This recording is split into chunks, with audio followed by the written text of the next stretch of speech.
जैन धर्म और दर्शन का स्वाध्याय हम सभी कर रहे हैं। प्रमाण सागर मुनि प्रमाण सागर जी द्वारा विरचित। मंगलम भगवान वीरो मंगलम गौतमो गणी मंगलम कुंद कुंदाद्यो जैन धर्मोस्तु मंगलम। नमो अरिहंताणम नमो सेताणम नमो आयर्याणम नमो उवज्जायाणम नमो लोए सवसाहुणम। पंच परमेष्ठी भगवान की जय। सभी 9 बार नमोकार मंत्र पढ़ लें।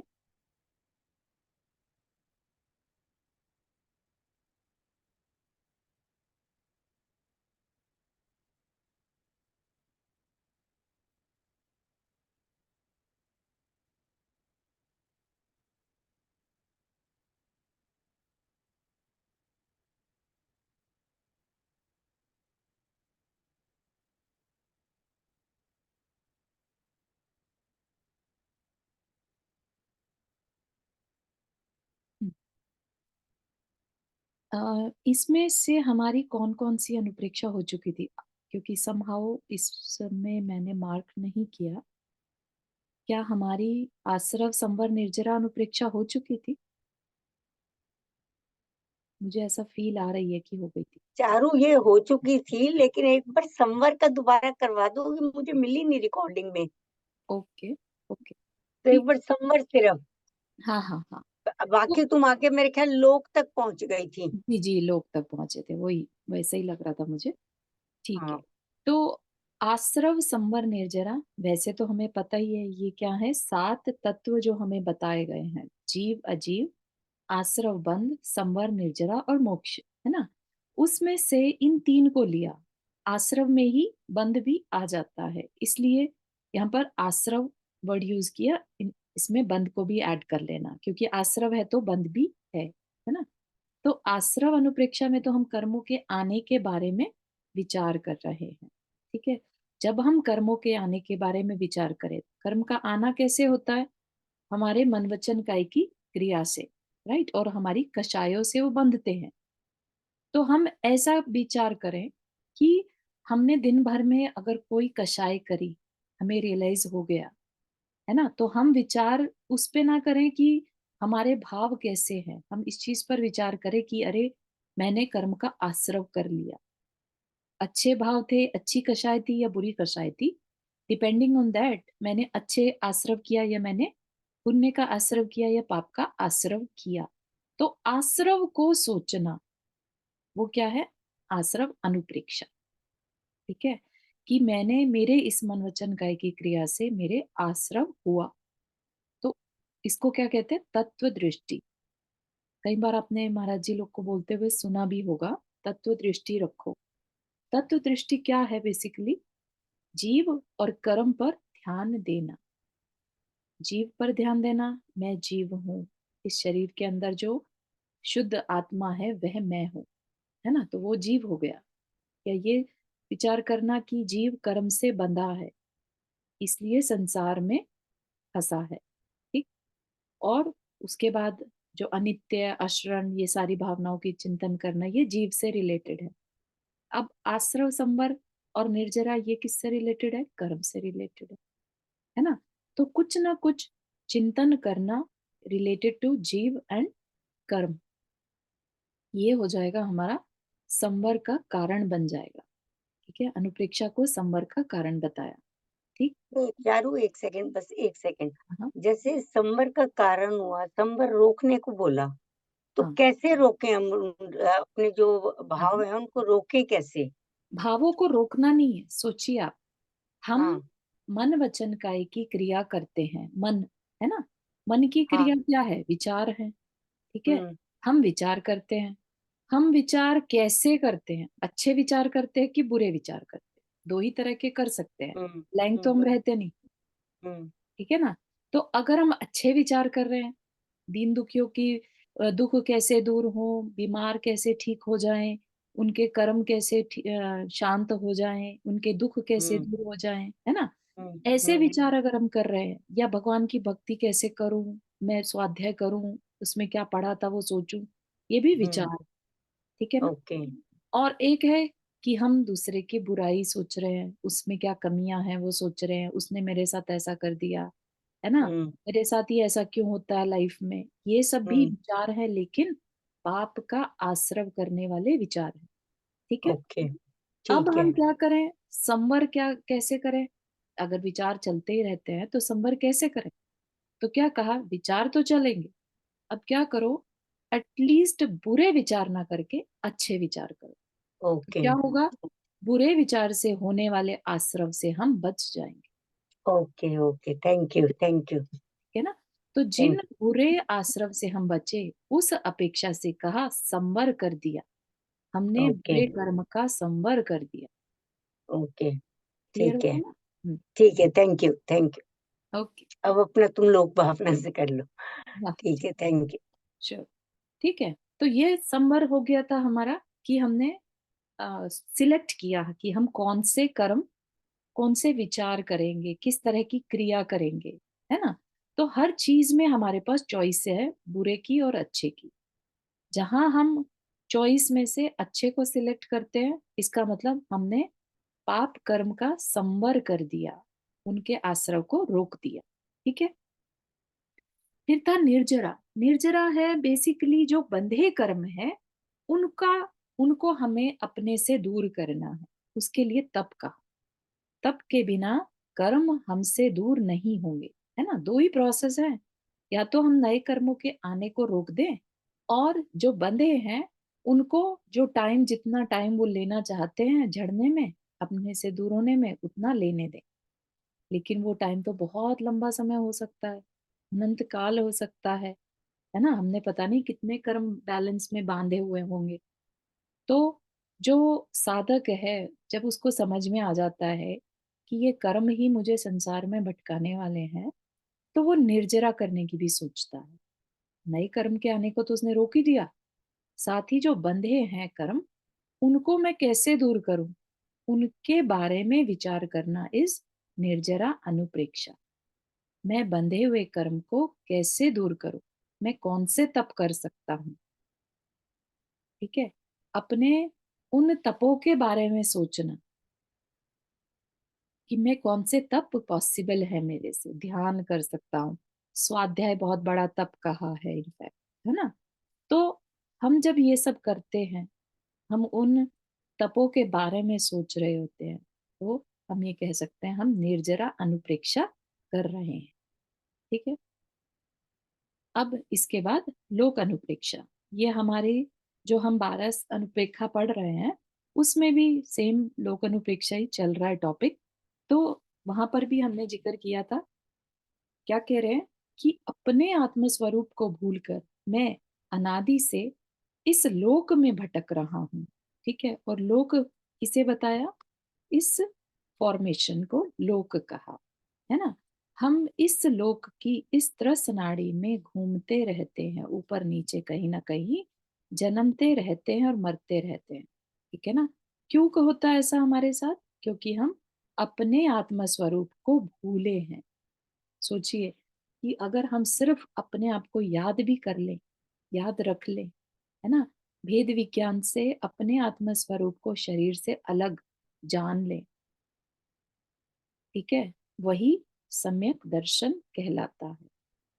अगर हमारे अंदर ये दृढ़ श्रद्धान हो जाए कि मैं जीव आत्मा हूँ, और ये शरीर और बाकी सब कुछ मुझसे अलग है, कर्म के संयोग से मिला है, कर्म के कारण से मिला है।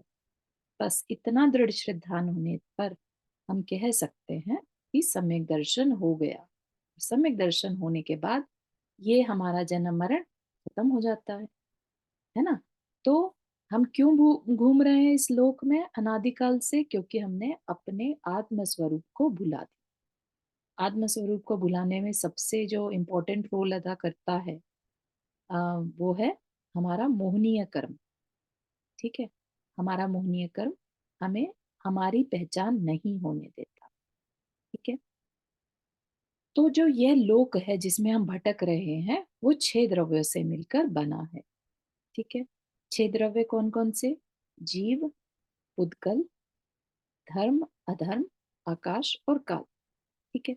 तो जो दिख रहा है हमें, जो लोक हमने देखा, है ना, हम कहने को तो बड़े आराम से कह देते हैं, अधोलोक है जहाँ नारकी रहते हैं, या ऊर्ध्वलोक है जहाँ देव रहते हैं, मध्य लोक है जहाँ तिर्यंच और मनुष्य रहते हैं।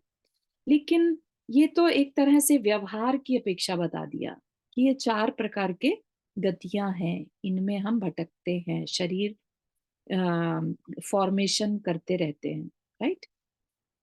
लेकिन इससे अम, एक अलग दृष्टि भी है।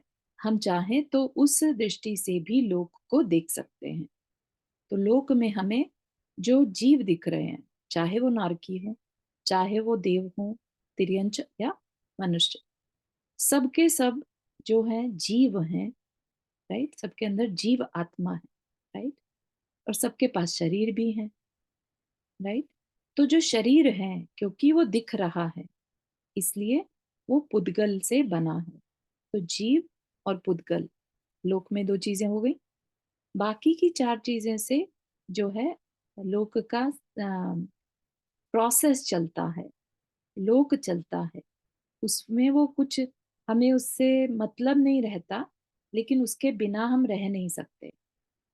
जैसे धर्म अधर्म, है ना, हमें चलने और रुकने में सहायक है। हम चलना चाहें तो धर्म द्रव्य के कारण हम चल पाते हैं। जैसे मछली है, मछली अगर पानी ना हो तो तैर नहीं पाएगी, तो पानी उसके लिए मीडियम हो गया, राइट। तो उस चीज को हम क्या कहते हैं, धर्म द्रव्य, जो कि दिखता नहीं है, बस है। जैसे ग्रेविटी फोर्स होती है, वो हमें दिखती नहीं है बट वो है ना। ऐसे ही धर्म द्रव्य, जिसको साइंस की लैंग्वेज में शायद ईथर कहते हैं, है ना, वो दिखेगा नहीं लेकिन वो है, आइडेंटिफाई किया है वैज्ञानिकों ने या हमारे आचार्यों ने, राइट। ऐसे ही अधर्म द्रव्य भी है, वो हमें क्या करता है, चलते हुए को रोकने में सहायक होता है, ठीक है। फिर आकाश क्या करता है, हमें जगह देता है। जगह इन द सेंस कि हमने एक एम्प्टी कमरे में प्रवेश किया, ठीक है ना। तो कहने को एम्प्टी है, लेकिन वहां क्या है, स्पेस है, आकाश है, ठीक है।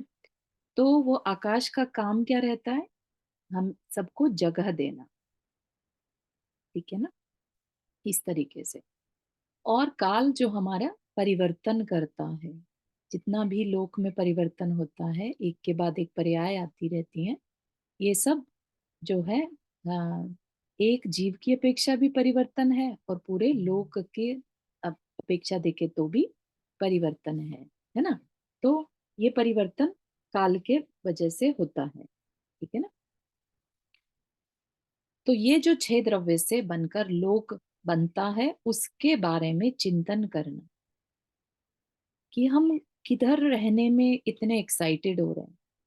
हम भारत के एक छोटे से शहर में रहकर खुश हैं, या हमने विदेश में जाकर अपना एक बड़ा सा घर ले लिया इसलिए खुश हैं, या इस जम्बू द्वीप में, है ना, जम्बू द्वीप के भारत क्षेत्र के आर्यखंड में हम रहें इसलिए खुश हैं। मतलब हम क्या, कहाँ हैं, इसके बारे में चिंतन करना, ठीक है ना।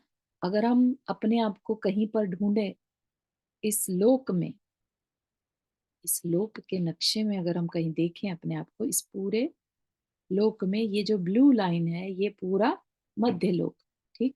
मध्य लोक में असंख्यात द्वीप समुद्र, जिसमें कि एक बिंदु के समान है जम्बू द्वीप, बिंदु के समान, जो कि 1 लाख योजन का है। उसके एक छोटे से कोने में, 500 योजन के कोने में भारत क्षेत्र है। उसके भी 6 खंड कर दो, उसके आर्य खंड के, है ना, किसी एक पार्ट में हमारा एक छोटा सा 2-3 हजार स्क्वायर फीट का घर है, जिसमें हम 4 लोग रहते हैं, ठीक है ना। अब हम उन 4 लोगों से ही अपना सिर फोड़ते रहते हैं, या अपनी एक्सटेंडेड जो फैमिली है, 10-20 लोग हैं, उनसे ही हमें ऐसा क्यों कह दिया, ऐसा क्यों कर दिया हमारे साथ, है ना। सोचिए हम कर क्या रहे हैं, कोई एग्जिस्टेंस नाम की चीज है हमारी। हम अपने आप को ईगो में मानते हैं, लेकिन हम कुछ है नहीं एक्चुअली। ठीक है ना। तो लोक को जानने से, उसके बारे में चिंतन करने से हमारा मान कम होता है। ठीक है ना। तो लोक जो है किसी के द्वारा बनाया नहीं गया है। इवन जो केवली हैं, तीर्थंकर हैं, उन्होंने भी इसे नहीं बनाया। तो हम ये नहीं समझे कि अ, हमसे तीर्थंकर हो सकता है किसी एक तीर्थंकर ने बहुत पहले बना दिया हो, ऐसा नहीं। क्लियर बता दिया कि किसी तीर्थंकर ने इसको नहीं बनाया, किसी ने नहीं बनाया। ये अपने आप है। जैसे फूलों में खुशबू या फलों में मिठास, है ना। हर फल की अपनी अपनी स्ट्रक्चर, अपना अपना मिठास। संतरे को देखेंगे, उसके अंदर की कंस्ट्रक्शन आप खुद ही देख सकते हैं। एक एक फली में उसके जूस भरा रहता है, राइट। जबकि आप एप्पल लेंगे तो वो डिफरेंट टाइप का फल है। एप्पल के पेड़ पर कभी ऑरेंज नहीं लगेंगे। इतना सब कुछ किसी एक पर्सन के हाथ का तो काम नहीं है, है ना। तो इसे किसी ने नहीं बनाया। सब के सब अपने अपने कर्मों के फल को भोग रहे होते हैं। वनस्पति काई का भी 84 लाख योनियों के बारे में हम सभी ने पढ़ा है ना। तो जो वनस्पति कायिक है, उसमें इतनी योनियां हैं कि हम सब उनमें अलग अलग रूप से जन्म लेते हैं। कभी संतरे का पेड़ बन गए, कभी सेब का पेड़ बन गए, कभी कुछ बन गए, है ना। सब अपने अपने स्थान हैं। ठीक है ना। तो इसलिए बाय नेचर कर्म भी एक तरह का नेचर है। ठीक है ना। तभी आज तक जो साइंस है वो ह्यूमन बीइंग को रिक्रिएट नहीं कर पाए। प्रोग्रामिंग भले ही कितनी भी कर ले, लेकिन ह्यूमन कैपेसिटी, ब्रेन कैपेसिटी को क्रिएट नहीं कर सकता। जो ये रिद्धियां सिद्धियां हैं, राइट, सुपर पावर्स हैं, वो एक ह्यूमन बीइंग में ही पॉसिबल है। वो कितना भी एआई कंप्यूटर हो, रोबोट हो, वो नहीं हो सकता, क्योंकि उसको बनाने वाला मनुष्य ही है, लिमिटेड नॉलेज वाला। ठीक है ना। तो इस तरीके से थोड़ा विचार हम कर सकते हैं। और क्या है, लोक अनादि निधन है, इसको कोई खत्म नहीं कर सकता। 14 राजू ऊंचाई वाले पुरुषाकार इस लोक में मैं अपने अज्ञान के कारण भटकता हुआ अकथनीय दुखों का पात्र रहा हूँ। ठीक है ना। अज्ञान के कारण, पहले भी बोला, क्या बोला, आत्म स्वरूप को भूलकर। अभी क्या बोला, अज्ञान के कारण, है ना। हम अपने कर्म जब बांधते हैं तो अज्ञानता में ही बांधते हैं। कभी भी ज्ञानी होकर हम उस तरह की क्वालिटी के कर्म नहीं बांधेंगे जो हम एक अज्ञानता में बांध लेते हैं। ठीक है ना। ज्ञानी के कर्म और अज्ञानी के कर्मों में बहुत डिफरेंस होता है। अज्ञानी अपने लिए दुख का इंतजाम करता है, और ज्ञानी अपने लिए चूज करता है कि मुझे कैसा जीवन अभी और फ्यूचर में चाहिए, है ना। तो हम अज्ञानता के कारण अकथनीय, मतलब ना कहे जा सकने वाले दुखों को भोगते हैं। अब जैसे भी बने, मुझे इस परिभ्रमण को समाप्त कर अपना शाश्वत स्वरूप प्राप्त करना है, जहां जाने के बाद किसी प्रकार का आवागमन नहीं होगा। आवागमन से मतलब जन्म मरण होना, है ना। हम सबको मालूम है कि आज की डेट में अगर हमारा मरण होता है तो हम कहीं ना कहीं फिर से जन्म ले लेंगे। हम उस जन्म को रोक नहीं सकते।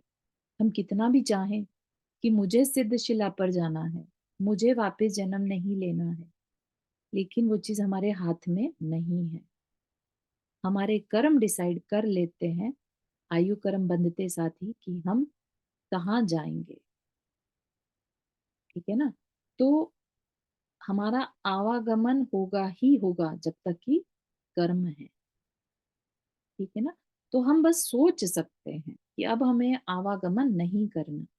ठीक है। तो ये सोच ही क्या है, अनुप्रेक्षा है। जितना ज्यादा हम इस बारे में सोचेंगे, ठीक है ना, तो ये सब हमें चिंतन ही अनुप्रेक्षा है। बार बार सोचना, क्या मुझे यहाँ वापस से जन्म लेना है, नहीं लेना है, नहीं लेना है, तो क्यों नहीं लेना है, क्या प्रॉब्लम है जन्म मरण में। तो इस तरह से एक के बाद एक विचार चलाते चले जाइए, है ना।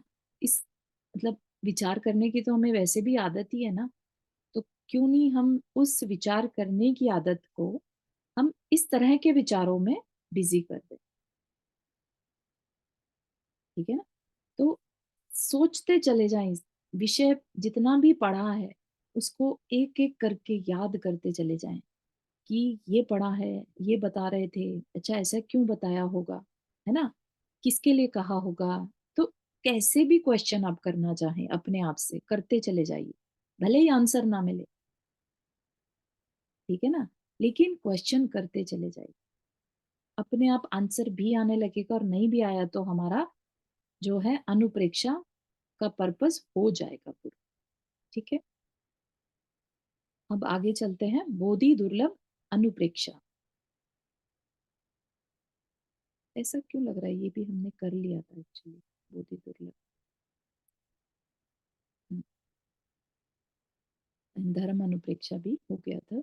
अनुप्रेक्षाएं हमारे लिए बहुत इंपॉर्टेंट थी, परिचय जय के टॉपिक को स्टार्ट करना था हमें। एनीवेज, बोधि दुर्लभ कि हमें जो मिला है ना, उसमें हमें सम्यक दर्शन अगर मिल जाए और सम्यक चारित्र, तो हम क्या कहते हैं उसे, बोधि दुर्लभ। रत्नत्रय की प्राप्ति का होना बोधि दुर्लभ कहलाता है। तो वह मुझे मिल जाए ऐसा चिंतन करना, इस बोधि दुर्लभ अनुप्रेक्षा। ठीक है। हमें क्या क्या मिल चुका है, it's part of the gratitude also, है ना। अपने में बताया है कि ग्रैटिट्यूड करने से हमें जो चाहिए वो चीज हमारी तरफ आने लगती है, right. Law of attraction work करता है, तो हमारे आचार्यों को भी ये चीज पता थी, राइट। तो बोधि दुर्लभ का अगर हम ध्यान करते हैं तो हम बोधि दुर्लभ, बोधि यानी रत्नत्रय को अपनी तरफ अट्रैक्ट करना शुरू कर देते हैं। हमारा फोकस किस पे होगा तब, रत्नत्रय यानी सम्यक दर्शन, सम्यक ज्ञान, सम्यक चारित्र। जो मुनि महाराज की अवस्था है ना, आरिका माता जी हैं, तो ये क्या कहलाते हैं, रत्नत्रय धारी। ठीक है ना, रत्नत्रय धारी को ही का ही दूसरा नाम है बोधि दुर्लभ। ठीक। तो इसको हम कैसे पा सकते हैं, हम यहाँ तक पहुंच गए, हम जैन कुल में पैदा हो गए, अच्छे श्रावक कुल मिल गया हमें, थोड़ा और आगे, है ना, हम एटलीस्ट जो श्रावक के 12 व्रत व्रत हैं या समाधि मरण है उसको कर पाए। ये चिंतन जो है ये बोधि दुर्लभ अनुप्रेक्षा। ठीक। धर्म अनुप्रेक्षा, जहाँ धर्म मतलब हम जो अपने वास्तविक स्वरूप को पाने की जो हमारी साधना है, ठीक है, कि जो हमारे मन वचन काया की क्रिया से कर्म बंधे, राइट, कर्म तो साथ जाएंगे। हम कैसे कर्मों को साथ ले जाना चाहते हैं, अच्छे कर्मों को। अच्छे कर्म कैसे आते हैं, तो धर्म ध्यान से आते हैं, है ना। तो धर्म ही हमारा वास्तविक मित्र है, इससे ही हमारा कल्याण होगा। ठीक है ना। तो हम धर्म ध्यान करते हैं, तो हम उसमें 4 तरह के ध्यान बताए हैं। धर्म ध्यान में 4 तरह के ध्यान बताए हैं। जब हम जिनेन्द्र देव की आज्ञा पर विचार करते हैं तो वह क्या कहलाता है, आज्ञा विजय, आज्ञा का विचार करना। ठीक है। जब हम कर्म के उदय के बारे में सोच रहे होते हैं, ये जो हो रहा है ना मेरी लाइफ में, ये कर्म के कारण है ना, या कुछ और भी कर्म से रिलेटेड आश्रव संवर निर्जरा के बारे में भी सोच रहे हैं, तो भी हम धर्म ध्यान कर रहे होते हैं, राइट। ये कौन सा धर्म है, ध्यान है, ये है विपाक विजय। ठीक। फिर है कि हम दूसरे के दुख को कैसे दूर करें, तो ये हो गया अपाय विजय। ठीक है। फिर हम कहाँ रहते हैं, अरिहंत भगवान कैसे दिखते होंगे, सिद्ध कैसे होते हैं, तो ये उनके स्वरूप का चिंतन करना, संस्थान विजय। ठीक है।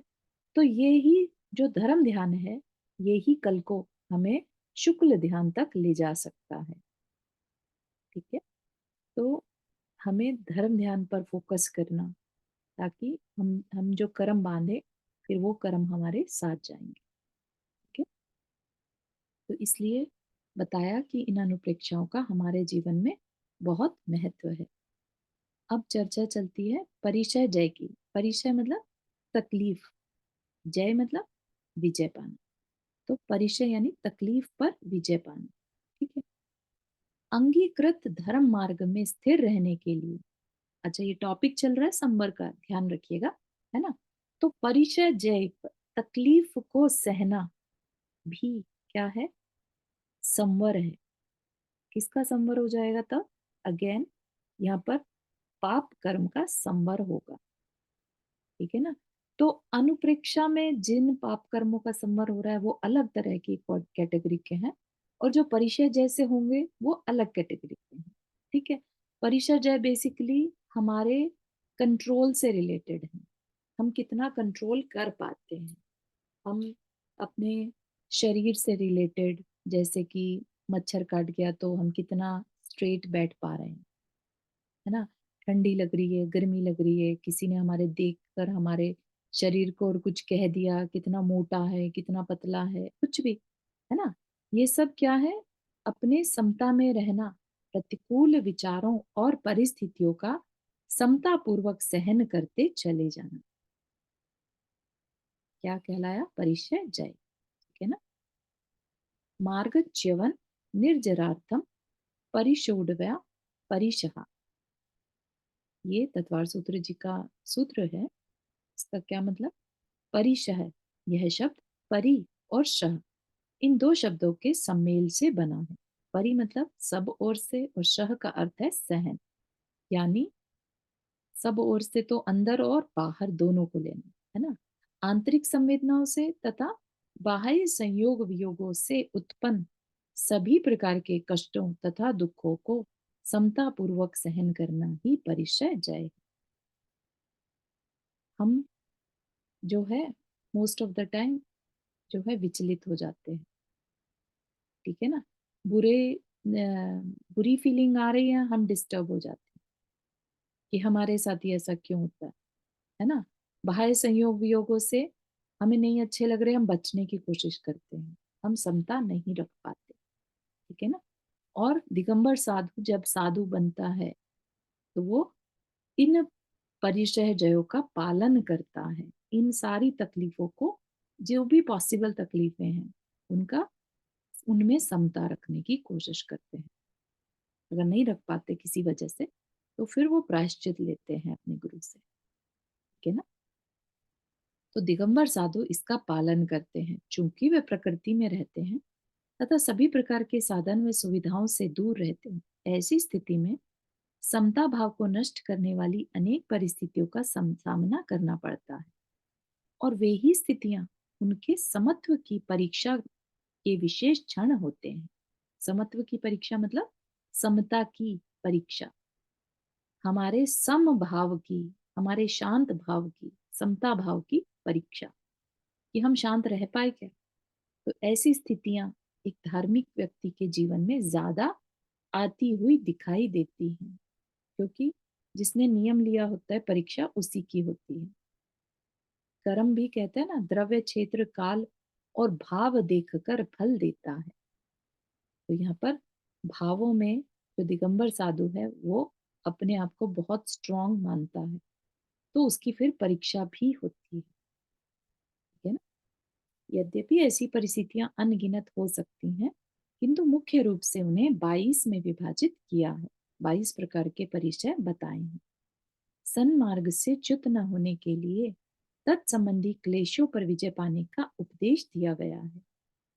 जो एक साधु की जीवन में तकलीफें आ सकती हैं पॉसिबल, उनको ऑलरेडी यहाँ पर देकर क्या कर दिया कि ये तकलीफें आएंगी, तुम्हें इन्हें जीतना होगा।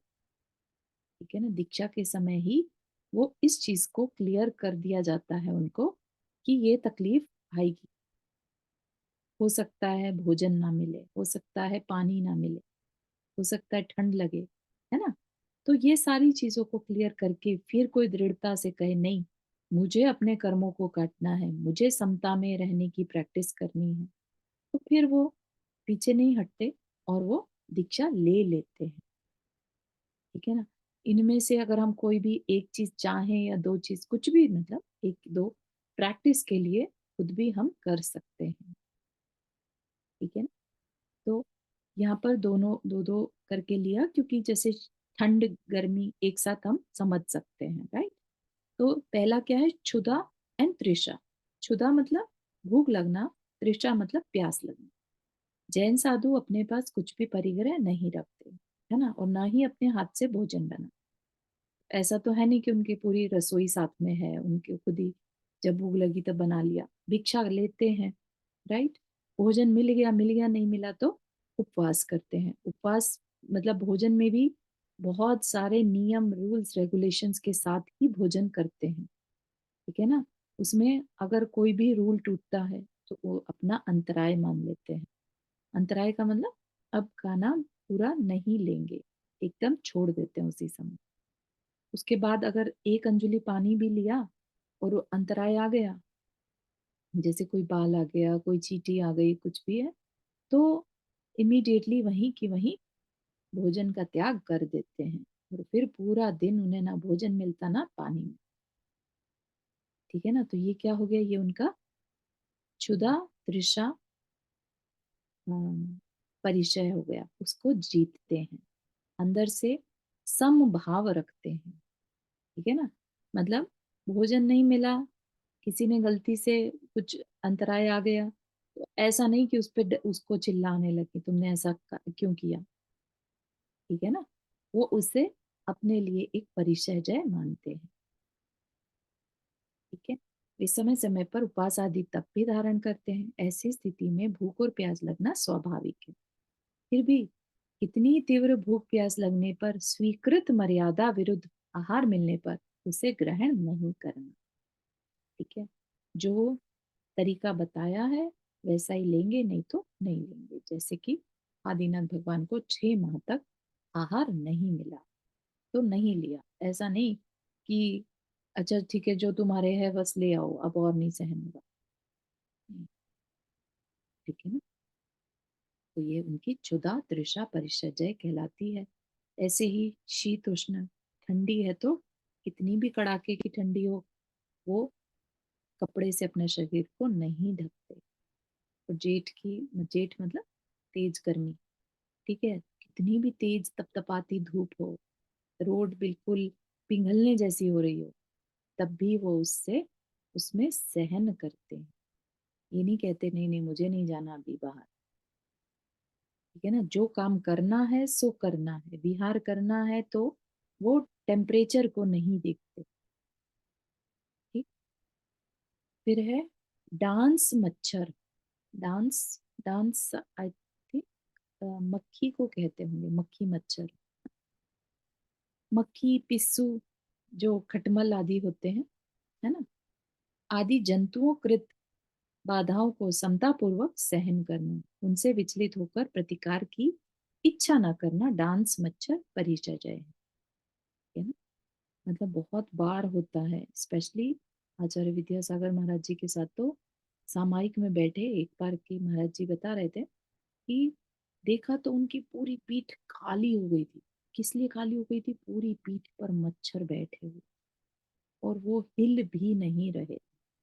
सोचिए आप कितनी वेदना। मच्छर काटता है तो हमारा तो मन करता है सब बस खुजा खुजा के छील दें, है ना। और उस चीज को सहना, वो भी एक मच्छर नहीं, बहुत सारे मच्छरों से। सोचिए आप जिसकी पीठ पूरी, उनको तो कपड़े कहीं पर भी नहीं पहनने होते, राइट। और कैसे कैसे गाँवों में उनके विहार होते हैं, रात बितानी पड़ती है ना। तो इतने मच्छर वो सहन करते हैं। तो इनकी दिगंबर साधु की जो चर्या है वो वंदनीय है। हर समय अगर हमें कभी ध्यान आ जाए दिगंबर साधु का, उनकी चर्या का, तो समझिए कि आपने एक अतिशय पुण्य को बांध लिया उनके बारे में सोचने मात्र से। इतनी उत्कृष्ट उनकी चर्या रहती है। उनकी एक भी अगर आपने चर्या के बारे में सोच भी लिया कि कैसे आहार करते हैं, कैसे ठंडी गर्मी सहन करते हैं, कैसे नग्न रहते हैं, है ना। सब कुछ उन्हें सहन करना रहता है। कितनी स्ट्रेंथ अपने अंदर से जुटा लेते होंगे, कितना वैराग्य अपने शरीर से रखते होंगे। समझ रहे हैं आप? तो थोड़ा बहुत भी विचार अगर दिन भर में करें, उस समय पर हम अपने लिए बहुत तीव्र पुण्य का बंद कर लेते हैं। फिर है नागन्य। नागन्य मतलब नग्नता। ठीक है? तो क्या होता है ना, आज का टाइम तो ऐसा आता जा रहा है जहाँ नग्नता के नग्नता को अश्लीलता के सेंस में लिया जाता है। वहां पर यथाजात वाली बात, जो प्राकृतिक रूप है, एक बालक भी तो नग्न होता है ना? उसको देखकर तो कोई छी छी नहीं करता, राइट? और दिगंबर साधु हैं जो अपनी सारी अंदर की विकृतियों को निकाल कर दिगंबर हो जाते हैं, है ना? उनको देखकर लोग पता नहीं क्या क्या नहीं बोलते। मैं हर जगह से जब वो गुजरते हैं तो मतलब गालियां तक देते हैं लोग, रास्ता रोक लेते हैं, उनके ऊपर वार भी करने आ जाते हैं। लेकिन ऐसे में दिगंबर साधु अपने अंदर लज्जा या विकार के भाव नहीं ला। ये क्या है? नग्नता परिचय जय। ठीक? अरति। अरति मतलब अम, अरति मतलब जैसे दुख, दुख तो नहीं कहेंगे, अरति मतलब इंटरेस्ट नहीं होना। ठीक है? रति होता है राग होना, इंटरेस्ट होना, अटैच, अट्रैक्शन होना। ठीक है? तो इसमें डिटैचमेंट होना, अरति में डिटैच होना कि अरे हमें फर्क नहीं पड़ता, ऐसे मतलब बिल्कुल अनुत्साह रहना। तो यहाँ पर रति का किस अपेक्षा से कहा? संयम के प्रति अनुत्साह। जो व्रत नियम ले लिए, चारित्र ले लिया, है ना, उनके प्रति उत्साह नहीं होना। हम कोई नियम व्रत लेते हैं, हम किन भावों से भरकर उसे लेते हैं, उन भावों को हमेशा याद रखना। ठीक है ना? हम मुनि क्यों बने? उस मुनि बनने के टाइम जो एक्साइटमेंट थी, क्या वो थ्रू आउट मुनि जीवन में है हमारे अंदर? तो वो उस एक्साइटमेंट को हमेशा बनाए रखना। अनेक विपरीत कारणों के होने पर भी संयम के प्रति अत्यंत अनुराग बना रहना आरती परिचर्या है। क्योंकि कभी कभी ऐसा हो सकता होगा, है ना? मुनि बन गए, इसका ये मतलब नहीं है कि तकलीफ नहीं आ सकती। ऐसे भाव आ सकते हैं कि अरे कितनी तकलीफें हैं, क्या मिल रहा है हमें ऐसा करके, है ना? हम कभी कभी नियम वगैरह ले लेते हैं तो भूल जाते हैं हमने क्यों लिया था। फिर लगता है कि अरे क्यों ले लिया था, अच्छे से काम तो चल रहा था, है ना? तो इस तरह के भाव आ सकते हैं।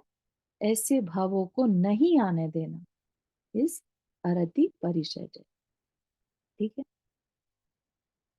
फिर स्त्री परिचय। स्त्री को परिचय जय कहा कि जो दिगंबर साधु हैं, है तो वो भी मनुष्य ही, राइट? तो नव युवतियों के हाव भाव विलास आदि द्वारा बाधा पहुंचाए जाने पर भी मन में विकार उत्पन्न नहीं होने देना। जैसे एक नौन जैन में भी कथा आती है ना, विश्वामित्र की, जहाँ मेनका उनके सामने नृत्य कर रही होती है। आई टोटली फॉरगॉट कि उसमें उनकी साधना भंग होती है कि नहीं होती है, लेकिन कई बार देवांगनाएं भी मुनियों की चर्या को भंग करने की कोशिश करते हैं। कि उनकी साधना भंग नहीं होती चारों। नहीं होती ना?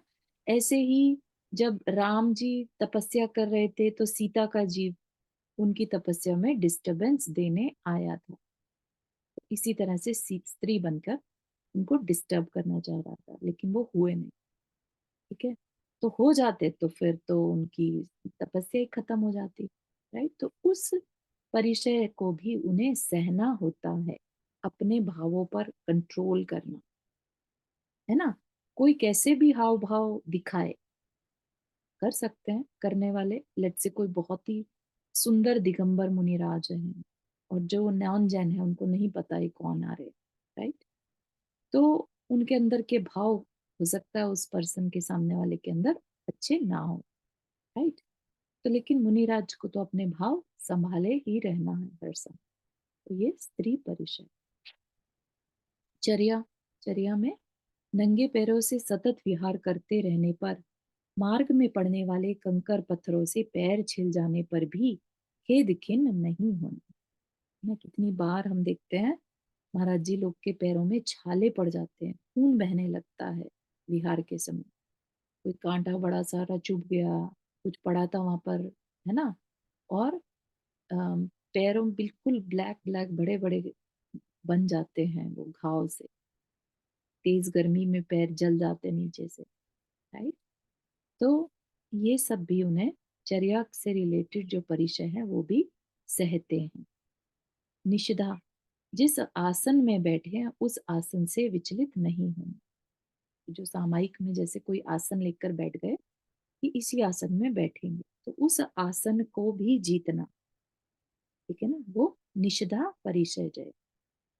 फिर शैया, शैया में मुनि जो है, क्योंकि परिग्रह का त्याग है, अगर इच्छा करेंगे अरे गद्दा मिल जाता तो अच्छा था, या यहाँ पर कोई साफ सुथरी सी मिट्टी होती तो अच्छा था, नहीं, जैसा मिल गया वैसा एक्सेप्ट करना। मतलब जैसा मिल गया, ऐसा नहीं कि गद्दा ही होगा तभी, या कोई आके गद्दा ऑफर कर दे तो गद्दा ले लेना, नहीं।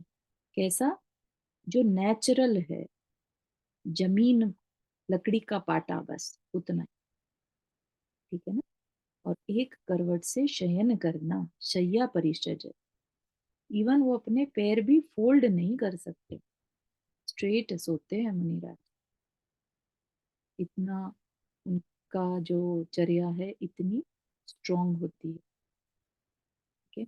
सोचिए ठंड में कैसा मन करता नहीं होगा उनका कि पैरों को एटलीस्ट सिकोड़ लूं, है ना। तो हार्ड, वेरी हार्ड। फिर है आक्रोश। आक्रोश जो पहले भी बताया, है ना, कोई रास्ते में चलते हुए उन्हें गाली गलौज कर दे, अपमानित कर दे, बुरे भले शब्द कहने लगे। हम जैसे लोग तो, हमें कोई कुछ कह दे, हमें इमीडिएटली रिस्पॉन्स करने का मन होता है, अरे हम ऐसे नहीं हैं, है ना, प्रूफ करने का मन होता है। लेकिन मुनि महाराज का ये आक्रोश परिचय जो है कि अपने आवेश को संभाले रहें। वध, जैसे चंदन को जलाने पर भी वह सुगंध देता है, वैसे ही अपने साथ मारपीट करने वालों पर भी क्रोध न करना, अपितु उनका हित सोचना, वध परिचय है। अंदर से गुस्सा तो इतना आ जा सकता था कि मार ही डालते, है ना। वेरी रेयर केस में आता है, जैसे द्विपायन मुनि के केस में। अदरवाइज मुनि जो है अपने परिचय को सहन करते हैं। याचना, आहार आदि के न मिलने पर भले ही प्राण चले जाएं, लेकिन किसी से याचना करना तो दूर, मन में दीनता भी ना आना, याचना परिचय जय है। एक और ले लेते हैं, अलाभ। आहार आदि का लाभ नहीं होने पर भी, हो सकता है ना भाई, चर्या आहार के लिए निकले, नहीं हुआ, अंतराय आ गया या विधि नहीं मिली, तो भी हो सकता है। तो लाभ ना होने पर भी उसमें लाभ की तरह संतुष्ट रहना। एक तो होता ना कि अरे क्यों नहीं मिला, और एक है नहीं मिला तो नहीं मिला, जैसे मिल जाने जैसी संतुष्टि को फील कर, कितनी बड़ी बात है। इसमें भी अपने जो आचार्य श्री हैं, उनकी मुख की प्रसन्नता कभी चेंज नहीं होती थी। जब वो आहार कर रहे हैं, उसमें नमक नहीं, उसमें चीनी नहीं, घी नहीं, फल नहीं, कुछ नहीं, फिर भी आहार करते समय देखो तो ऐसा लगता है जैसे दिव्य आहार चल रहा। चेहरे की प्रसन्नता इतनी जबरदस्त, जैसे दिव्य आहार मिल रहा हो। तो बड़ी बात है ये, कि इतना अवेयरनेस इस बात की कि जो मिल रहा है ना, उसको बेस्ट मानकर ग्रहण करना, ठीक है। यहाँ तक के किसी को कोई पूछना है या क्वेश्चन।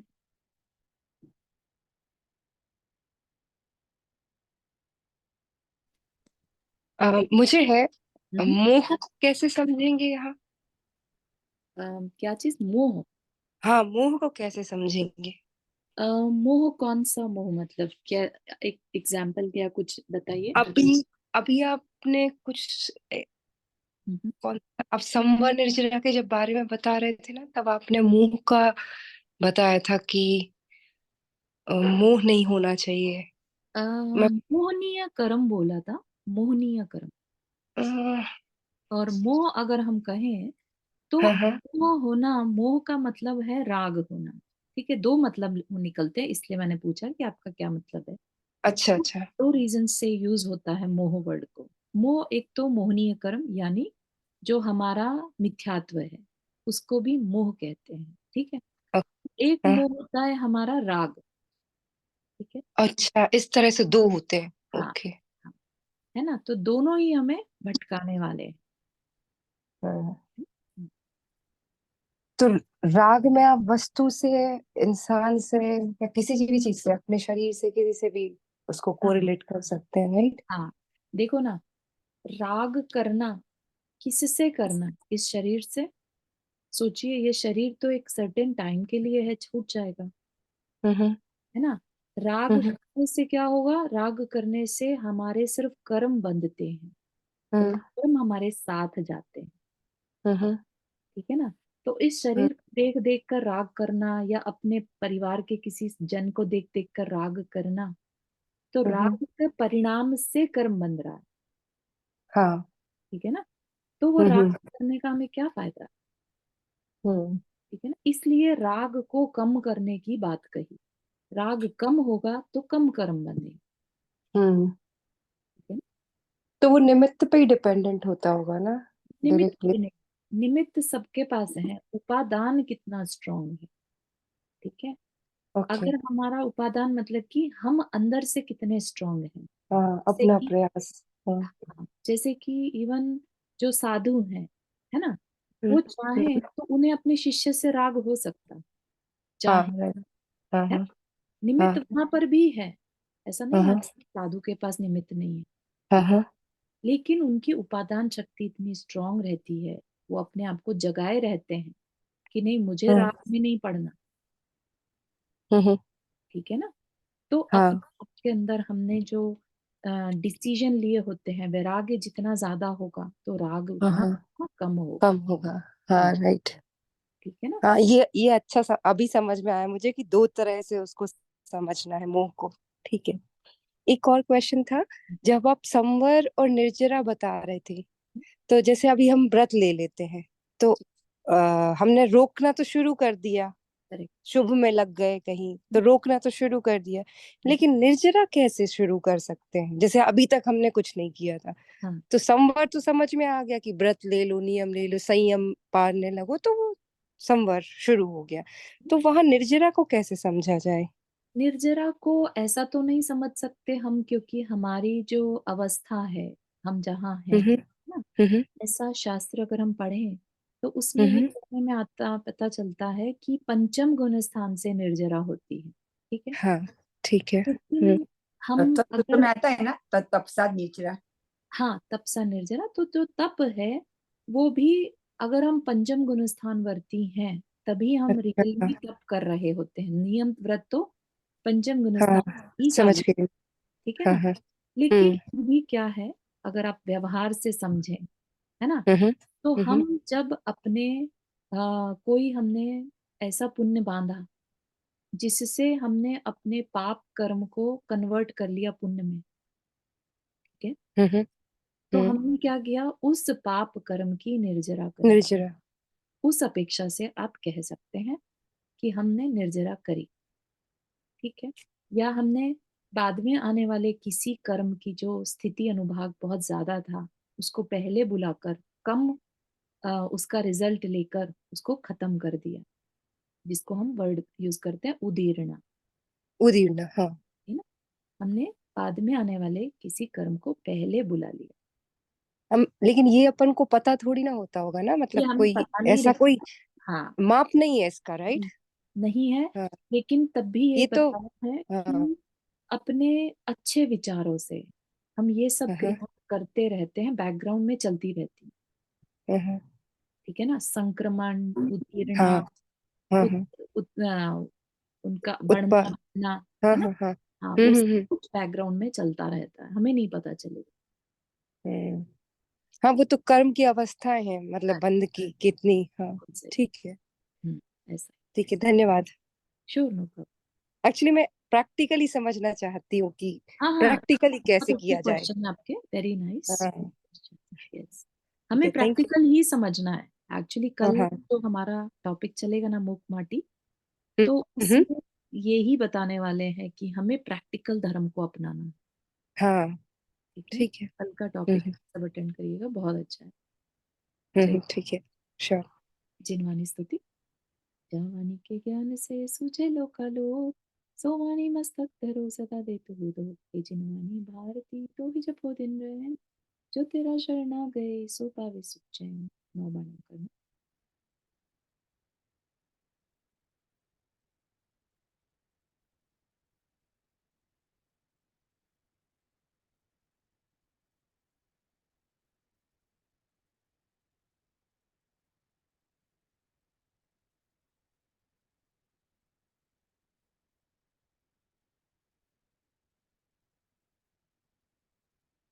सबको जय जिनेन्द्र। जय जय ताल जय सबको। जय जिनेन्द्र सबको। जय जय जिनेन्द्र।